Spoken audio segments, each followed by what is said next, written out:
सुप्रभात छात्रों, हम अध्याय 3 के अंतर्गत पढ़ रहे हैं पद्य शिक्षण या कविता शिक्षण। हमने पिछले वीडियो में पढ़ा था पद्य शिक्षण या कविता शिक्षण और प्राथमिक स्तर पर कविता शिक्षण के उद्देश्य और माध्यमिक स्तर पर कविता शिक्षण के उद्देश्य। ठीक, आज के क्लास में हम पढ़ेंगे कविता शिक्षण की विधियां या पद्य शिक्षण की विधियां। पद्य शिक्षण और कविता शिक्षण एक ही बात होती है ना। तो सबसे पहले इसकी विधियों के अंतर्गत सबसे पहले गीत प्रणाली है ना। गीत प्रणाली सब लोग जानते हैं, जैसे कि हम लोग जब छोटे प्राथमिक स्तर के बच्चों को पढ़ाते हैं तो कोई कविता होती है तो पहले हम उसको बोलते हैं, फिर बच्चों से बुलवाते हैं, है ना। तो जो बच्चे जो आदर्श वाचन होता है, जो मतलब पहले जो टीचर जो होता है, जो अध्यापक होता है, वो पहले बोलता है, उसके बाद सारे बच्चे एक साथ बोलते हैं। तो ये होती है गीत प्रणाली, है ना। इसको देखते हैं। प्राथमिक स्तर पर गीत प्रणाली का चयन किया जाता है जिसमें लय की प्रधानता होती है। इसमें शिक्षक स्वयं स्वर, लय एवं ताल के साथ गीतों को पढ़ता है।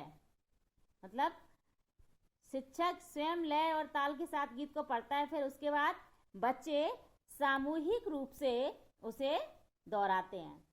मतलब सारे बच्चे एक साथ मिलकर उसको दोहराते हैं। इस विधि में छात्र बड़ी रुचि से भाग लेते हैं। तो ये कौन सी विधि थी? ये गीत प्रणाली थी। मतलब पहले अध्यापक गाएगा, उसके बाद बच्चे एक साथ उसको गाएंगे। अगली है अभिनय या नाट्य प्रणाली।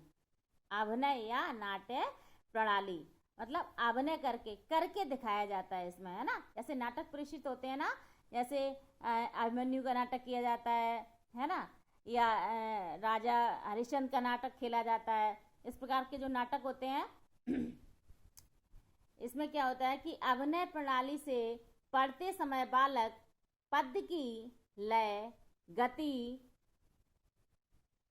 एवं ताल के अनुसार अंग संचालन द्वारा भाव व्यक्त करना सीख जाते हैं। मतलब जैसी लय और गति होती है बात की, जैसी कविता की लय या गति होती है, उसके हिसाब से वो अभिनय करना सीख जाते हैं। उनके जो हाथों का संचालन या आंखों का संचालन मतलब उसी के हिसाब से होता है जिस हिसाब से कविता चलती है। छात्र सामूहिक अभिनय भी सीख जाते हैं। कविताएं आसानी से याद हो जाती हैं, है ना, हो जाती हैं।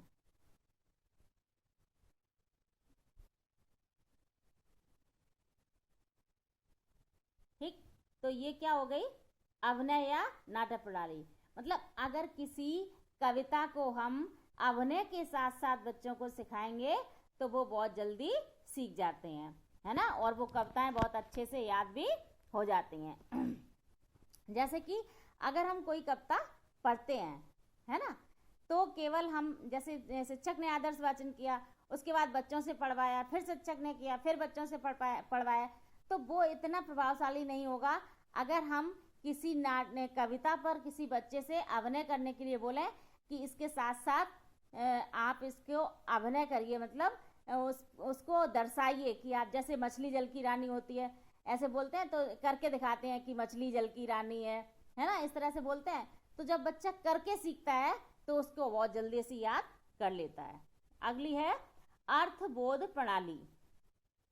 इसके अंतर्गत इससे शिक्षक कविता के कुछ अंशों को पढ़ते हुए उसका अर्थ बताता चलता है। जैसे कि क्लास में अगर कोई कविता किसी को पढ़ानी हो, है ना, तो पहले एक लाइन बता देते हैं, उसके बाद क्या करते हैं, उसका अर्थ बता देते हैं, है ना।